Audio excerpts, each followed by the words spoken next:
جب حضرت محمد صلی اللہ علیہ وآلہ وسلم ابھی شیر خوار تھے تو خواتین کا ایک گروپ مکہ مکرمہ تشریف لے گیا تاکہ نوزائیدہ بچوں کو قصبے کے رواج کے مطابق کھلے صحرائی ماحول میں لے جائیں۔ قبیلہ بنو سعد سے تعلق رکھنے والی حلیمہ سعدیہ وہ خوش نصیب خاتون تھی جنہوں نے صرف 8 دن کی عمر میں حضرت محمد صلی اللہ علیہ وآلہ وسلم کو پرورش کے لیے لے لیا۔ حلیمہ سعدیہ رسول اللہ صلی اللہ علیہ وآلہ وسلم کی رضائی والدہ اور دودھ پلانے والی تھیں۔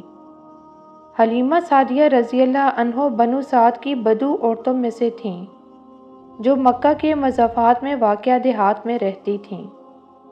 وہ اپنے شوہر حارث رضی اللہ عنہ کے ساتھ بچوں کی پرورش کیا کرتی تھیں۔ حلیمہ سعدیہ رضی اللہ عنہ بیان کرتی ہیں کہ میں بنو سعد کی دوسری عورتوں کے ساتھ بچوں کی پرورش کے لیے مکہ مکرمہ گئی۔ اس سال عرب شدید خشک سالی سے متاثر ہوا تھا۔ اس زمانے میں میری دیکھ بھال کے لیے ایک بچہ تھا، لیکن غربت کی وجہ سے اس کے لیے میری چھاتی کا دودھ ناکافی تھا۔ وہ رات بھر جاگتا اور بھوک کی وجہ سے روتا رہتا، اور ہم اسے تسلی دینے کے سوا کچھ نہیں کر سکتے تھے۔ ہمارے پاس جو اونٹ تھا اس کا دودھ نہیں تھا، اور جس گدھے پر میں نے مکہ کا سفر کیا وہ اتنا کمزور تھا کہ قافلے کی رفتار کو بمشکل چل پاتا تھا۔ میرے ساتھی مسافر اس سے پریشان ہوئے، لیکن بالآخر ہم شہر پہنچ گئے۔ عرب کے رئیسوں کا یہ رواج تھا کہ وہ اپنے بچوں کو قریبی دیہاتوں میں پرورش کے لیے بھیجتے تھے، کیونکہ یہ ان کے بچوں کی نشو و نما میں مددگار ثابت ہوتا تھا۔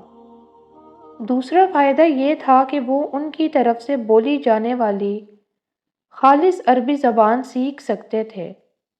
وہ مکہ کے بچوں کو صحرا میں لے جاتے اور انہیں عربی کلچر کی تعلیم دیتے، جس میں خالص مہذب عربی بولی جانے والی زبان، حقیقی تہذیبی طرز زندگی شامل ہیں، اور اس کے بدلے میں مکہ میں بچے کے گھر والوں سے معاوضہ وصول کرتے۔ رسول اللہ صلی اللہ علیہ وآلہ وسلم کی والدہ آمنہ بنت وہب بنو سعد کی عورتوں کی آمد کا انتظار کر رہی تھیں۔ جب عورتوں نے سنا کہ آمنہ کا بچہ یتیم ہے تو انہوں نے اسے نہ لینے کا فیصلہ کیا، کیونکہ یتیم بچے قیمتی تحائف اور معاوضے کے حصول کا ذریعہ نہیں تھے۔ حلیمہ سعدیہ رضی اللہ عنہ کو اس بات پر بہت دکھ ہوا کہ ان کے قبیلے کی ہر عورت کو بچہ ملا ہے لیکن انہیں نہیں ملا۔ حلیمہ سعدیہ رضی اللہ عنہ نے اپنے شوہر حارث سے کہا کہ خدا کی قسم یہ میرے لیے ظلم ہے کہ میں دودھ پلانے کے لیے نئے بچے کے بغیر اپنے ساتھیوں کے پاس واپس آؤں۔ میں ضرور واپس جاؤں گی اور یتیم لڑکے کو لے جاؤں گی اور اسے قبول کروں گی۔ کسی کو معلوم نہیں تھا کہ حلیمہ سعدیہ کے ہاں ایک ایسا بچہ پرورش پا رہا تھا جو کہ انسانی تاریخ کی سب سے بڑی شخصیت بننے والا تھا۔ انہیں اللہ تعالیٰ کی طرف سے نعمتوں سے نوازا گیا تھا اور یہ فوراً ہو بھی گیا۔ حلیمہ سعدیہ نے اپنی زندگی کے آخری ایام میں انکشاف کیا کہ جب حضرت محمد صلی اللہ علیہ وآلہ وسلم ان کے گھر رہنے کے لیے تشریف لائے تو انہوں نے کچھ معجزات دیکھے، جن میں سے چند ایک یہاں پر لکھ رہی ہوں۔ ان کی چھاتیاں فوراً دودھ سے بھر گئیں جو کئی سالوں سے خشک تھیں۔ ان کا کمزور گدھا اب باقی سب جانوروں سے آگے تھا، اور ان کی بکریوں نے معمول سے زیادہ دودھ دیا، جو بچوں کے ساتھ ساتھ خاندان کے نئے فرد کے لیے بھی کافی تھا۔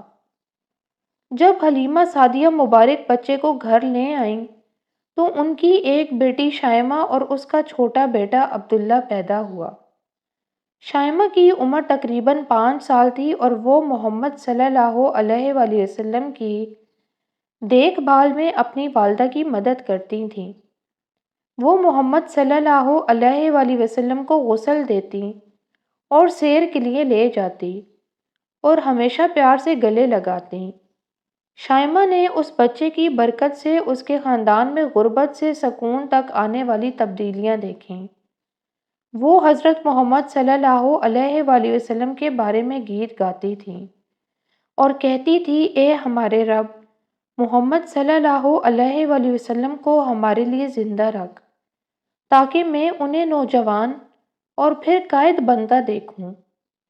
ان کے دشمنوں اور اس سے حسد کرنے والے کو دبا اور اسے ابدی جلال عطا کر۔ جب حضرت محمد صلی اللہ علیہ وآلہ وسلم کی عمر 2 سال ہوئی تو حلیمہ سعدیہ بھاری دل کے ساتھ ان کی والدہ کو دینے مکہ واپس آئیں۔ نبی کریم صلی اللہ علیہ وآلہ وسلم سے ان کی محبت کو دیکھ کر آمنہ بنت وہب نے انہیں پرورش کے لیے واپس کر دیا۔ حلیمہ سعدیہ نے اپنی زندگی کے ابتدائی 6 سال رسول اللہ صلی اللہ علیہ وآلہ وسلم کی دیکھ بھال کی۔ اسی دوران ایک عجیب اور پراسرار واقعہ پیش آیا۔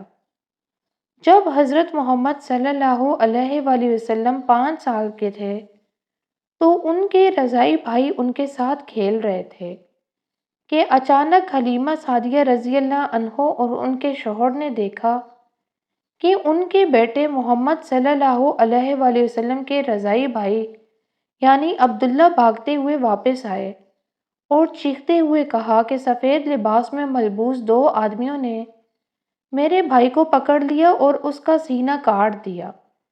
تو حلیمہ اور حارث دوڑتے ہوئے محمد صلی اللہ علیہ وآلہ وسلم کے پاس پہنچے تو دیکھا کہ ان کا چہرہ پیلا پڑا ہوا ہے۔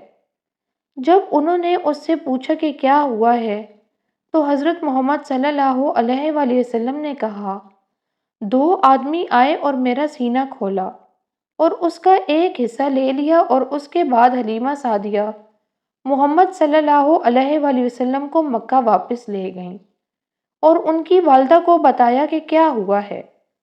تب وہ جانتی تھیں کہ محمد صلی اللہ علیہ وآلہ وسلم خاص ہیں اور بڑے ہو کر کوئی عظیم اور خاص ہوں گے۔ نبی کریم کی حضرت خدیجہ سے شادی کے بعد حلیمہ سعدیہ اور ان کے شوہر ان سے ملنے مکہ مکرمہ گئے اور اپنی خراب مالی حالات کا بتایا۔ نبی کریم صلی اللہ علیہ وآلہ وسلم نے حضرت خدیجہ سے 40 بکریاں ہدیہ کرنے کی درخواست کی۔ حلیمہ اور ان کے شوہر حارث نے بعد میں اسلام قبول کر لیا۔ اپنے آخری ایام میں حلیمہ سعدیہ مدینہ منورہ آئیں اور وفات پا گئیں اور جنت البقیع میں دفن ہوئیں۔